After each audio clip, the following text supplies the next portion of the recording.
But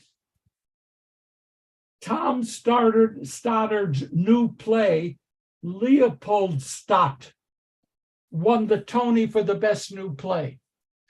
And that's quite an achievement. First of all, Tom Stoddard is one of the great people on Broadway and stuff that he writes. Secondly, Leopoldstadt is a multi-generational saga about two fictional intermarried bourgeois Jewish families living in Vienna prior to the Holocaust, during and after. And it is not a play so much about the Shoah, it's a play about anti-Semitism and living where they were and experiencing what they were experiencing. I think I know that I want to see Leopoldstadt, and I guess when it comes to LA, I'll be first in line, waving my hand, holding my cane, proclaiming that since I'm handicapped, I should go first, trying to get a seat. I really hope that'll work. So I want to see that. Let me just finish. The next thing is the play Parade won the Tony for the best musical revival. That it stars Ben Platt, who is a Californian, a Los Angeles Jew, the son of one of the major people in the Jewish Federation movement. That's really not that important here. Parade is the actual story of Leo Frank. Leo Frank, Anne's father, who in 1915 was hung by a mob because there was whatever, racial, anti-Semitic, the whole business, that a murder that happened, the Jews must do it. The Jew must have done it. So it is a great play, a great history in terms of who wrote it. The Parade is the name. One of the interesting things is that there is a woman, Michaela Diamond, who is the female lead.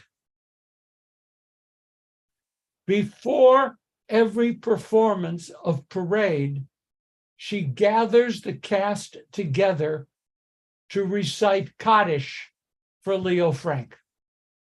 Every time there's a show. It kind of gave me goosebumps a little bit. That's nice. It's more than nice. It is nice. Amazing. Yeah. And a Jew standing up for what needs to be done in memory of a Jew who was lynched. So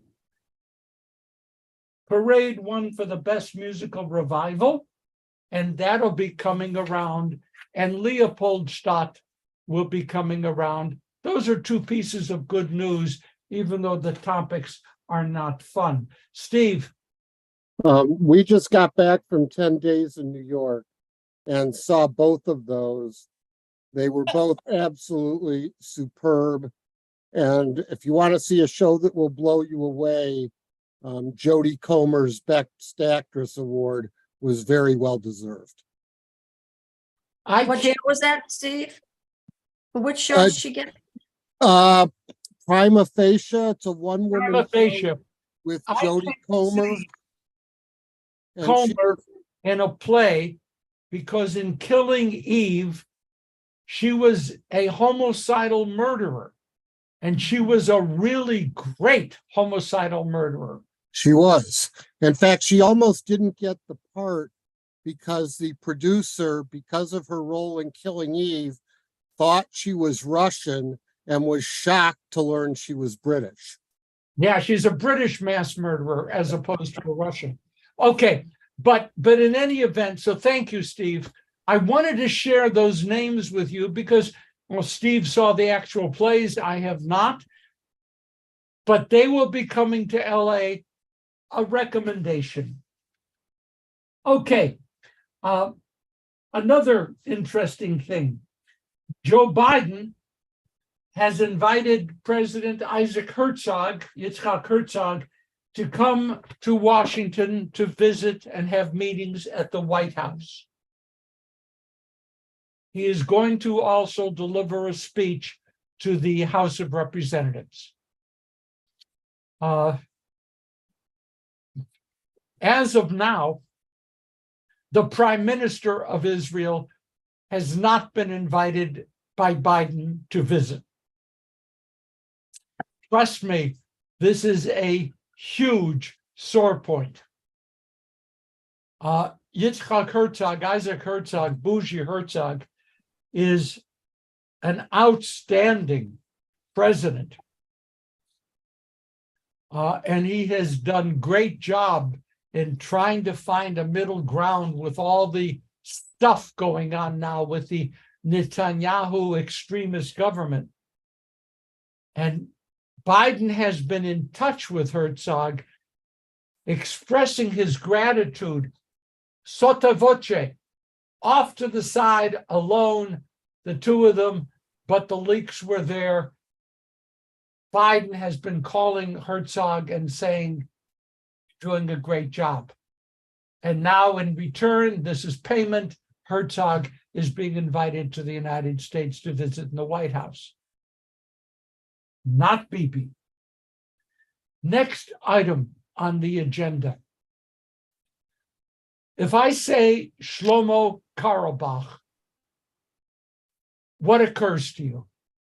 Shlomo Carlebach. Music. He's a great entertainer. Yeah. A great entertainer, Shlomo Carlebach. Anything else? Okay, Shlomo Carlebach, whom I first encountered when he was really Shlomo Carlebach in the late 60s, early 70s, when he was a walking bottle of charisma. You know, somebody who can walk into a room that is packed and nobody else exists but him. That's Shlomo Carlebach. He was amazing. He did Jewish music, Jewish folk music, remember 60s, 70s, Jewish folk music, Jewish liturgical music, and the strangest kinds of Jewish mystical meditative music. And he was a headliner across the world, not just Jewish. Carlebach was accused of serial acts of sexual harassment. And in the last 5-8 years, there has been a campaign to ghost him. That not only is he dead, thus ghost, but ghost him meaning we don't listen to his music, we don't play his music, we don't do retrospectives of his music. To ghost him. Now, a movie musical filmed live in Jerusalem is called Shlomo Carlebach, Soul Doctor. And it's a celebration of Carlebach and his music. I almost have nothing else to say. Would I'm glad you asked, go to see Soul Doctor if and when it comes to LA? I have very intense positive memories of Karabakh? The answer probably is yes. I am not altogether in the club of those who will ghost artists for life because of serious ethical lapses. And there you go. And I'm open. You can't throw on a Zoom, but actually you can throw at your computer and I'll see it coming and duck. But would I go see Karabakh live again? I think I shared this with you once before, but it's an indelible memory. Karabakh came to the Quds camp, which was the international headquarters camp of NIFTY in New York, in Warwick, New York. I was there as the senior staff. Karabakh came, all of the kids, 200 leadership teenagers, were in the hall, the entertainment hall, performance hall. And then he walked in. I will tell you what he sang for most of the next 2 hours. I will sing it. You know I can't sing. Okay? Set that aside. But this is what he sang. Tomorrow will be Shabbos. Tomorrow will be Shabbos. Tomorrow will be Shabbos, the great, great Shabbos, for 2 hours. That same song? I sang, well, whatever, I rendered, whatever, the whole thing. By the time he was done, these 16, 17-year-old leadership teams from all across the United States selected to be there were practically comatose. He hypnotized them. I have never witnessed a performance like that. He was incredible. His daughter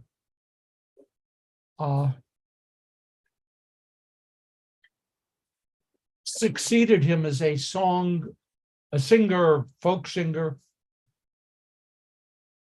And she has had to deal with the reality of her father's life and to move on. And she has done that. Stacy. Yes.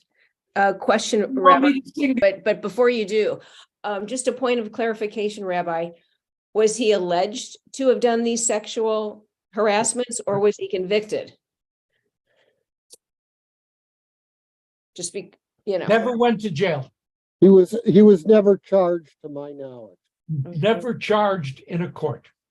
Okay. But the number of people making identical, and not only that, he didn't really deny. Okay. He didn't say, in the immortal words of former President Trump, I don't even know that woman. He didn't do that. Okay. Yeah. The assumption is broadly certain. Yeah. Anyway, Shlomo Karabakh, soul doctor. And then you've got to make a decision when you're buying music, whether you ever want to buy, you wouldn't get that. You, as I said, throw things.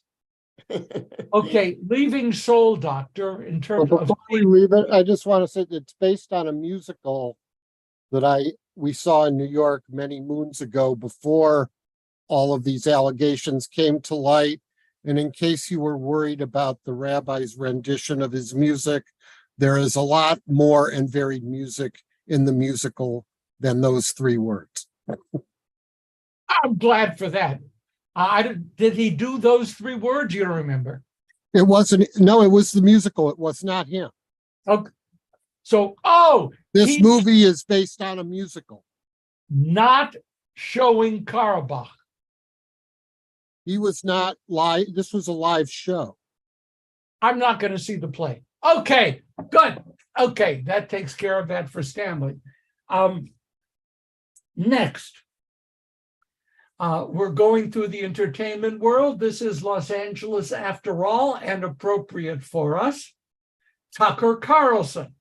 Now, does the name Tucker Carlson mean anything to anyone? Of Okay, course. I see Diane grinning and grimacing.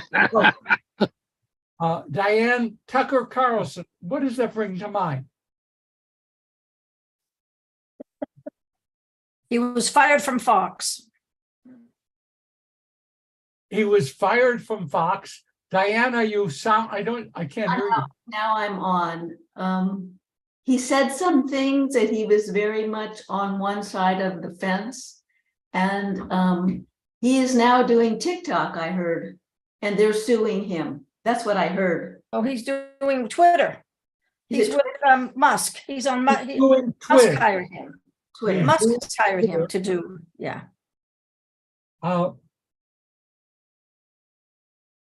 So just to let you know, those of you who miss him on Fox, that he is on Twitter. Courtesy of that, he has a show. The first one was brief, but in it he shared his conspiracy theories regarding JFK, 9/11, Jeffrey Epstein, alien invasion, and so forth. So for those of you who will have time, because you won't see Shlomo Carlebach, the movie, you may turn to Twitter and see Tucker Carlson.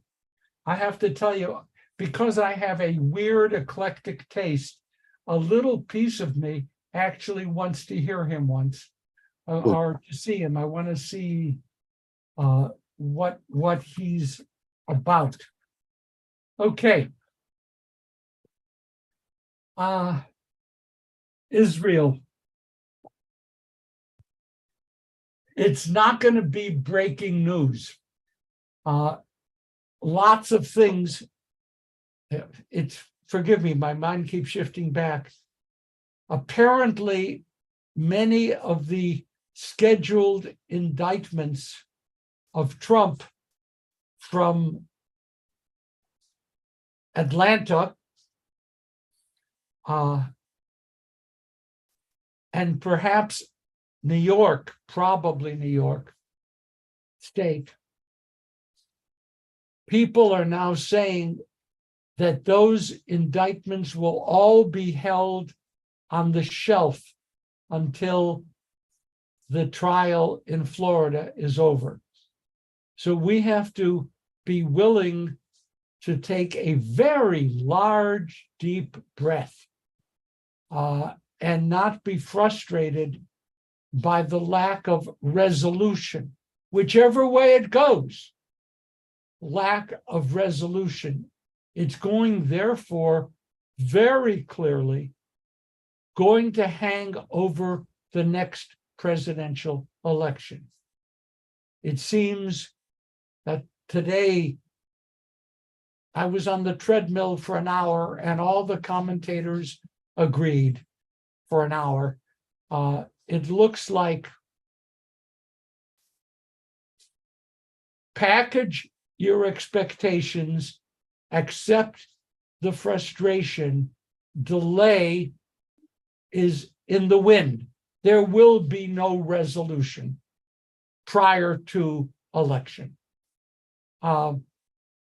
So that's just it. In Israel, not surprising, delay is also the word of the day. Very interesting. Sorry I'm late, Rabbi. I'm sorry? Sorry I was late. I was busy. Nice to see you. Prior to the big explosions of the protest marches, the Netanyahu government was really moving in lockstep and moving quickly to pass a whole series of obnoxious, terrible, destructive, anti-democratic resolutions. Following the fact that the protest marches are still continuing, Bibi then said, I'm not going to touch any of the resolutions until the budget is fixed up end of May. End of May, the budget was completed for the next fiscal year. We're in June. And now we're hearing multiple voices, but a number of people indicating that the pressure to pass the most difficult and challenging of these resolutions may lead to delay and a pause. There are a couple of big things. One is that the Haredim are demanding that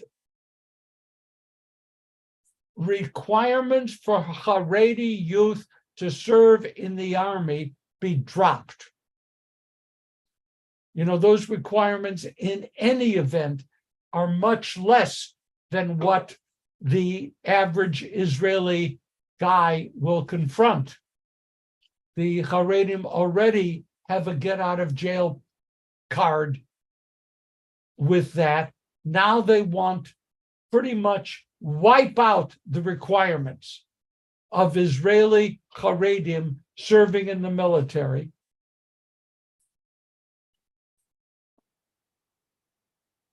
That was God bless you, Rabbi.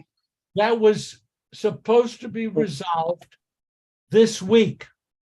And now it looks like they're going to wait at least for another month. The opposition, I'll tell you, supporters of the right-wing government have now tabled a new law in the Knesset outlawing those who denigrate Haredim.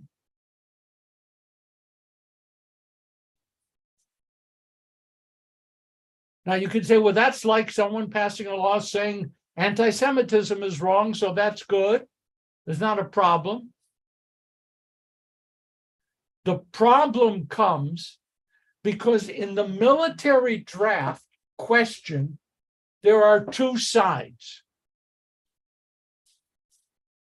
Equality of obligation. Everyone carries military burden. The other side is economic. There is an economic burden. Now, Haredim who don't go to any schools that teach them math, English, or any skills dealing with the science, the modern world, are basically unemployable. If they're pulled out of the yeshiva, they could become a worse economic burden on the country. If they're not pulled out of the yeshiva, the Israeli men and women who serve in the military under obligation are looking at this as grossly unfair and the imposition of unconstitutional, they don't have a constitution, exemptions for the ultra-Orthodox. It isn't easy. It isn't easy. Israel has created a dependency, using terms related to drug addiction, a dependency in which Haredi kids, male, believe that the moment they fledge their wings, the moment they're, ready to move into high school and so forth, from that point on, their goal in life is to study Torah. And it is the obligation of the Jewish people to support them, because they believe that students in the yeshiva guarantee God's blessings. This is true. And the opponents are saying Israel must go back to a system where religion is openly expressed, but the decrees of religion are not governmentally imposed. And no one knows where this is going to end, folks. It is not even a left-right, I have the right answer, you have the wrong answer. Every answer is wrong. The best solution for me would do what you do when someone's a drug addict.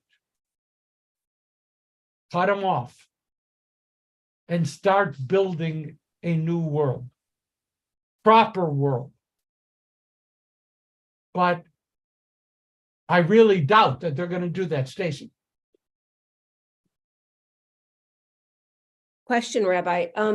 What percentage of the population do they represent, and how much of a financial burden does subsidizing this group entail in terms of, how much in dollars or percentage of the budget? Because I'm just curious, how how much of an impact this group has. I don't have those numbers in front of me today, thus I will not simply give you numbers and make it seem that I know what I don't know. Okay. But I can tell you this. Mhm. The two greatest poverty groups in Jerusalem are Haredim and Arabs. Oh. The Haredim absorb a huge proportion of the city budget. And the Haredim nationally, well, for example, in the new discussions, we talked about this last time, the new budget contains a massive $1 billion giveaway to yeshivas. Oh, that's good. And this is at a time when Israel is trying to provide housing, for young people, for developing infrastructure, for doing whatever has to be done. And there is no question, without my giving you numbers, that we're dealing with a significant, but not 50%, a significant hit on the Israeli budget. And everyone knows this is true. And even when it affects the military, because if they come into the military, when they do, they have to be guaranteed all male units. So there's even the cost, and it's done, the cost of setting up gender isolated Haredi units. So across the board, Stacy, I'm very comfortable in saying it's a heavy burden. It is, if Israel's economy would stop growing, God forbid, this would strangle them. The only reason it doesn't strangle them is the economy is growing. Okay, questions, and then I'm going to move on. The issue about the courts, which was the big deal, right, folks? The big deal has been put on hold too. The Knesset must come up with nominations for the Judicial Selection Committee. In normal times, the opposition will name one, the government will name one, and life continues. They can't come to that agreement now. Many in the far right are saying that as long as we have electoral power, don't give anything to the opposition. Wrong. You know that the selection committee, Supreme Court, the appeals, whatever, all the judges down to the House of the Family Court and everything. So this is a big deal.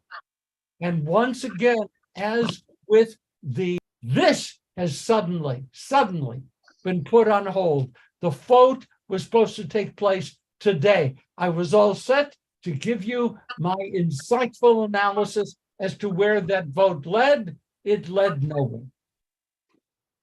I have a question, Rabbi. Okay. What is going to happen if this? I mean, we talked about we don't want this government to stay there. We want women in the cabinet, like Golda Meir ran the country. When are we going to just pray this stops and we get a new government, more liberal, so women can be involved? The first question is going to be, will the government survive? I will tell you that I am shocked that the government Doesn't stand much longer. Hold it, please. Sorry, sir. Bibi is a political master. He always has been. And he is playing every side, and as of today, his position as leader of the right is beyond challenge. He is still in the saddle. The people are rioting. Political people are screaming. How long that will be, I don't know. Now, let's talk about Israel Day in New York City. Did any of you read anything about that? Israel parade, the parade.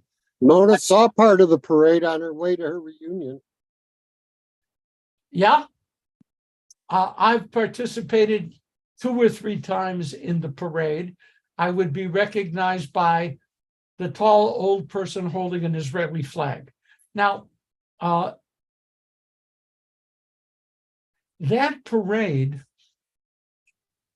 draws day school and yeshiva kids from all over New Jersey and New York.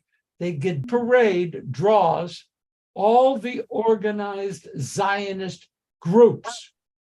So that, for example, I led the Artsa team. Large number of people showed up. We had our own banner, marched. And then, out of a deep conviction in support of Zionism, every New York politician who would like to be reelected shows up. Who's that? Okay, they show up. Okay. I thought I heard footsteps. Please. Sorry. They show up and they're there, and it's great. They give these anodyne speeches, and that's great. It's always a lot of fun, except for this year. Israel sent a large delegation of government ministers to New York to march in the parade. That's a deal. You know, it's like sending cabinet people from the US, government ministers, coming to New York to hold the flag up, march in the parade in support of Israel. This year, there were powerful anti-government protests that marked the parade, to such an extent that some of the ministers chose not to march. We're talking serious. Nothing happened to anybody, and there was no violence, but there was fear. And nobody wanted to be yelled at.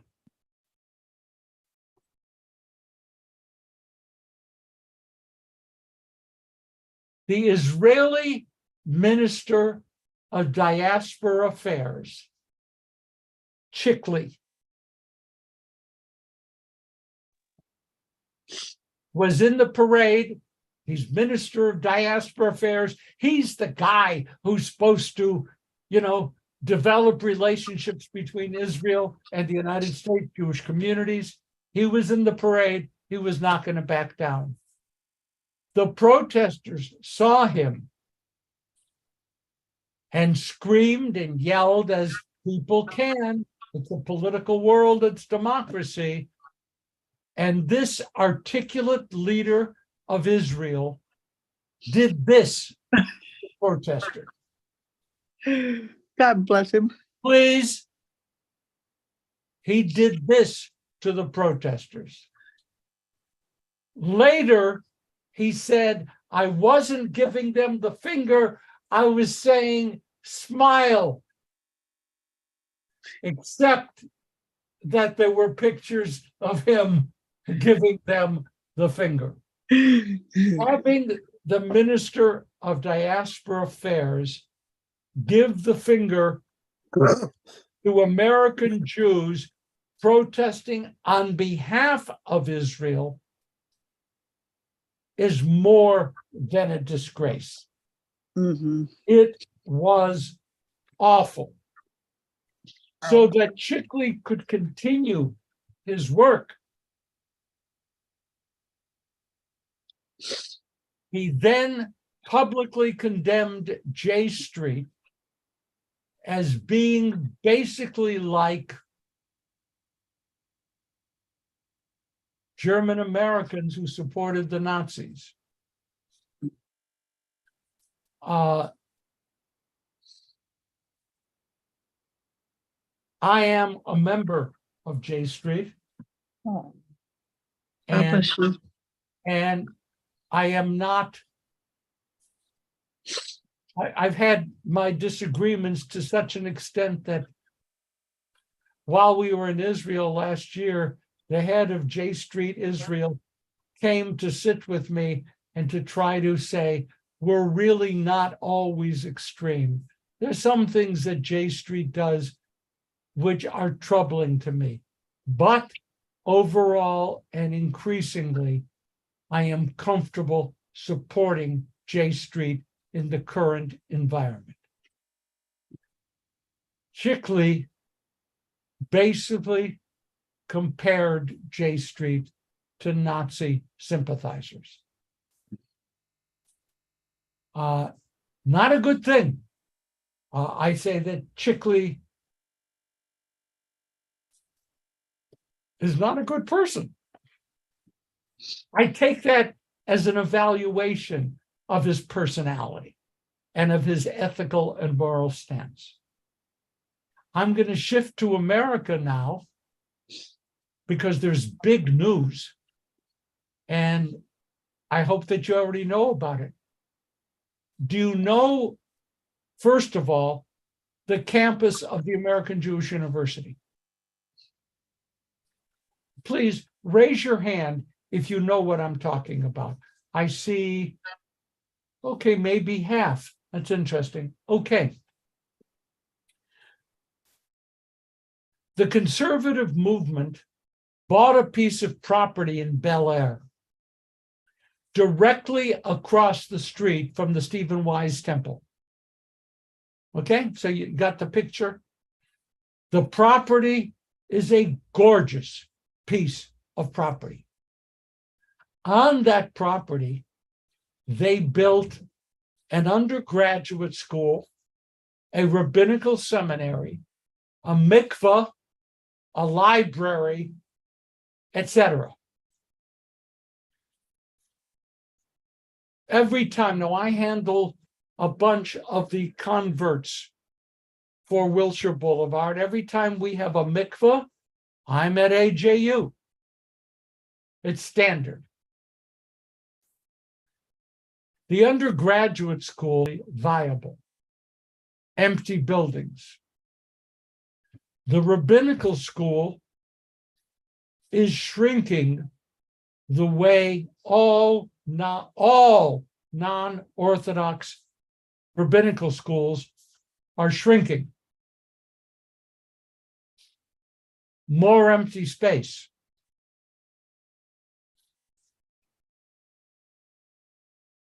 The leadership of AJU decided to sell the building, 22 acres in Bel Air. Do you want to figure 22 acres in Bel Air and the location is beautiful anyway? This is big bucks. They sold it for $65 million.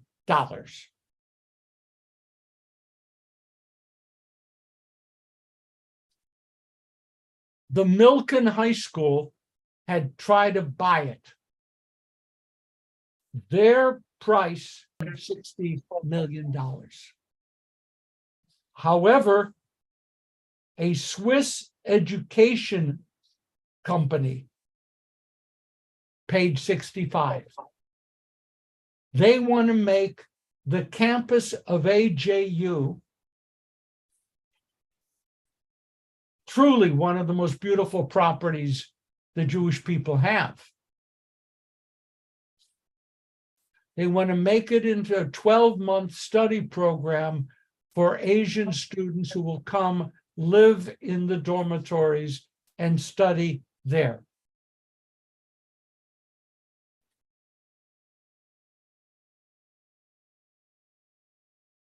The response by the Bel Air Family Home Owners Association, or whatever it is, was fierce.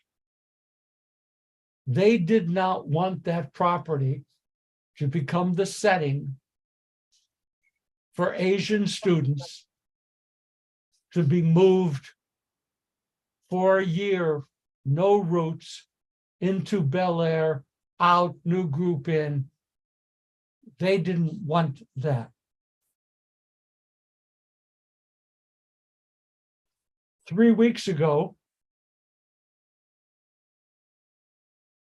the situation got so fierce that the Swiss company withdrew its offer.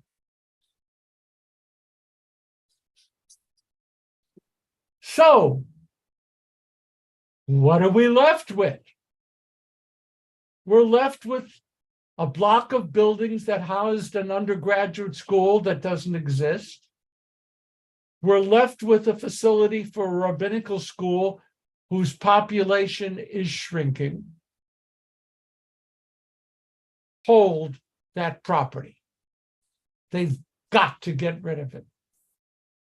All this is almost good news. Maybe not for AJU.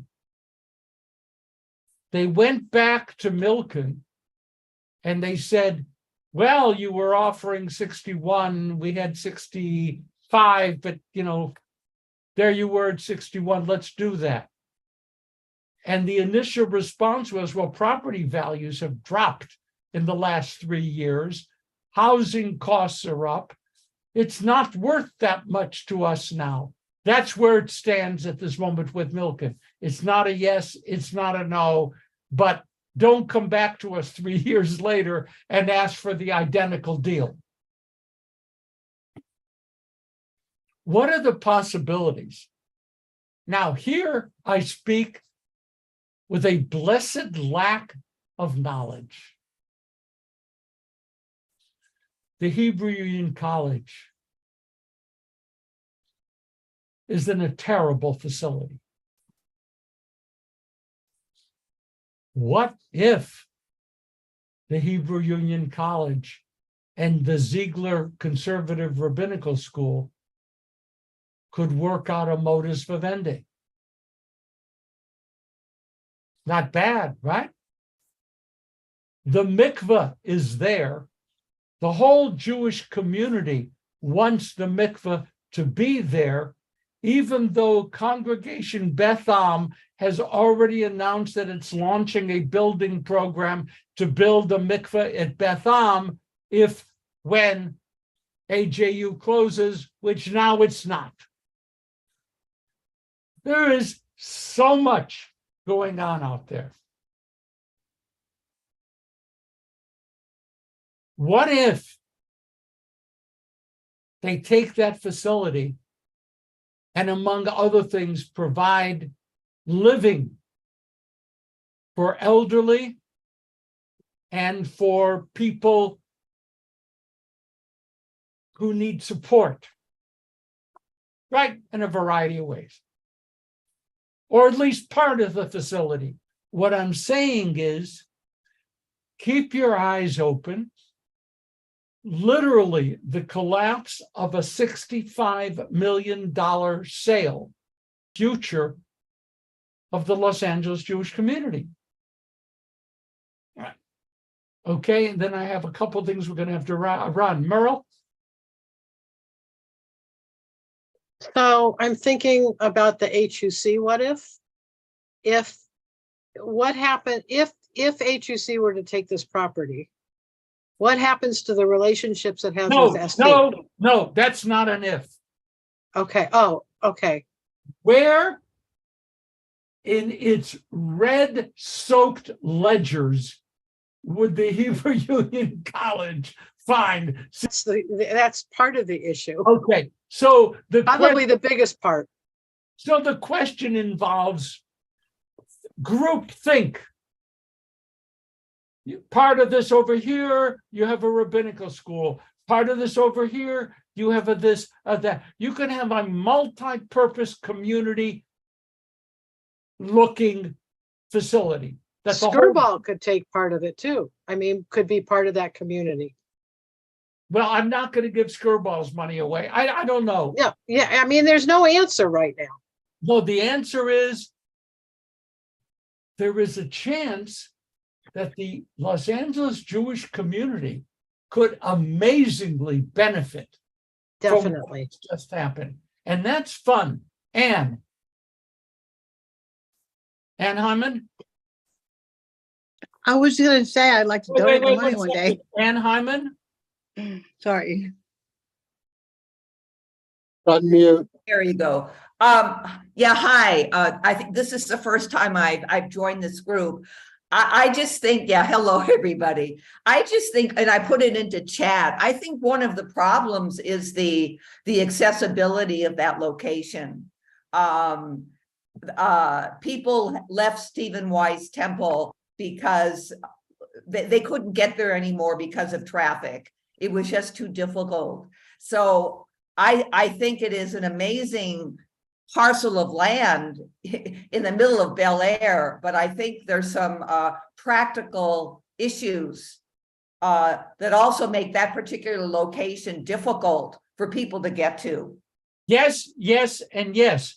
There's another Reform congregation very nearby, and they have exactly the same problem. It is. You mean Leo Beck? Yes. Leo Beck, right across from the Getty. Yeah. Leo Beck has the same problem. By the way, University Synagogue of Blessed Memory had a horrible problem with driving around from 4 to 7 or something in the area on Sunset. Yes, all of that is real. I don't have any hand in making the decision, but you're right. I mean, these are things, I would love to see a rail car stretch out from Bel Air to wherever, and then people could ride an aerial tram back. That's not going to happen either. So you're right. It isn't a slam dunk win. None of it is. But the property exists. That, in other words, no one is saying, should we look at a property at Bel Air? In Bel Air, there is a property in Bel Air, so we have to move to how can we benefit the Jewish community? And I say we, I have nothing in this. But to me, as I look at it, to a community building its future, there are people smarter than I am who may come up with some solutions. Remember What that about some low-cost housing provided by the Jewish community? elderly housing. Elderly housing, yes. That's the most difficult, because in terms of getting around by any kind of public transportation or walking, it's just not an option. Elderly housing, of all the things listed, I mean, for me, it's like right around the corner, but that's just not a very good solution for where to put We're people not going to with limited mobility. resolve it. We're not going to resolve it. All that I wanted is, folks, pay attention, because there are people making decisions that are going to shape the Jewish community. Okay, I see Donna. What do I see, Donna? Yes? I was just saying thank you for the study, and they told Henry Ford he couldn't build a car and he did it. So just keep your faith, okay? Okay, now, and the last piece of really good news. Are you ready for good news? If I say the name George Soros, what is the giggle? I just said a guy's name. Someone tell me who George Soros is. Raise your hand. Tell me who George Soros. Okay, I see Herb. Yes. His son is taking over. Wait, Herb, please. Oh, George Soros is one of the major know donors who he is. to liberal causes throughout the world, and is accused of all kinds of things by right-wing political leaders. Yeah, he's a good man. And he made his money from He's financial. liberal, he's cool. I think that George Soros may be one of the most vilified human beings Yes.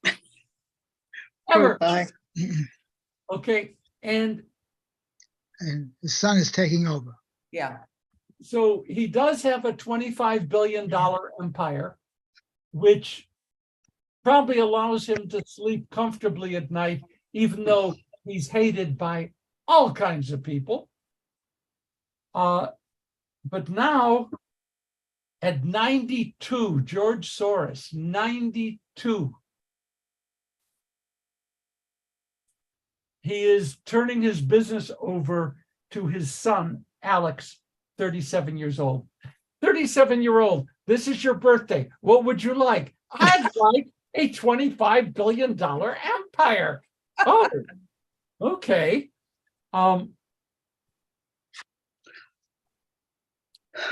He has indicated that his emphasis will be voting rights and abortion rights. He has listed those as, whatever else Dad was up to, that's what he would like to do. Mm-hmm. I was a little bit saddened. I'd like him to list a Jewish cause or two in that list of things that he's going to do. Okay, I'll call him. But Alex is now, George is still around, but he's 92. And it's like, what's his name in Canada who passed away? Things change. Things change. And however However, Soros acquired the reputation that he has, I'm not going to say that here you're looking at a noble human being. I'm not going to say that. When you have that much money and your full intention is to use that money to support the causes you choose, lots of people are going to be unhappy. I will offer a parallel. The owner of Tesla, Elon Musk, 6-7 years ago, made a decision that what our country needs, Mars. By that I mean, Earth is no longer sustainable. That